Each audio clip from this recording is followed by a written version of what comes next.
What's up, everybody? So I hope you enjoyed the tour. He did an amazing job on that camp and his vault. Um, so I wanted to give a quick tip, tricks, just hit a few points. So if you want to be successful at camp building and visual storytelling, one of the things you can do is themes, emotions, and ambiance. And we're going to tie all those three together into a bunch. So pick a theme, whether it's Nuka World or you're doing a gas station or an army base, pick that theme, stick to it. And then attach an emotion to it.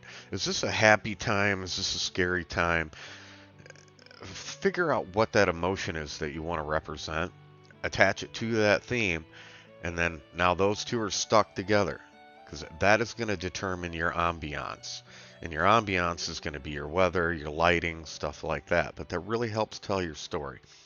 The other thing you want to pay attention to are characters.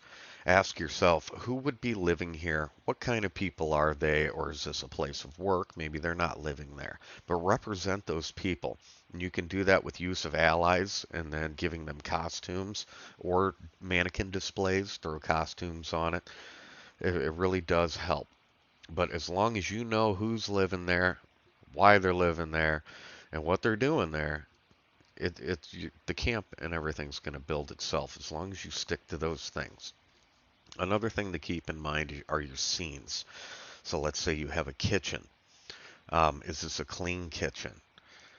Or do we have a bunch of stuff all over the place? Think about what would be here in the real world. If you're wanting to keep it lore friendly, that's what you need to do. Think about what would I see here in the real world if this is the case.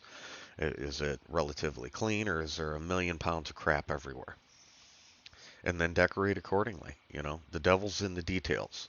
And then the biggest mistake I think people, at least the biggest one I've seen, especially from really good camp builders, remember the POV of your viewer. Imagine yourself in their shoes and then direct that person through your camp the way that you want them to go. So that would be pathing, okay? And you want to create a path.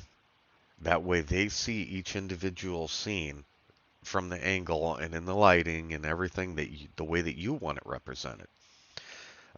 So POV is a huge thing because I've seen some of the best scenes out there, and I'm like, I would love to go look at that, but I can't get to it. Or they have it, blocked off behind something where this could be the best piece in their entire camp, and you can't even get to it to look at it. So, keep that in mind. It's really critical that you have good pathing as people actually travel through. That's going to help tell your story.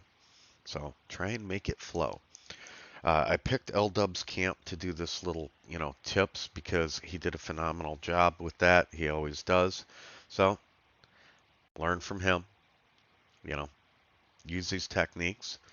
It is a key to a very successful camp, clearly, as you can see. Stay safe out there in the wasteland, my friends. Go build something cool and then drop a link in the comments below so we can come perv on it and see it. We're always loving camp builds.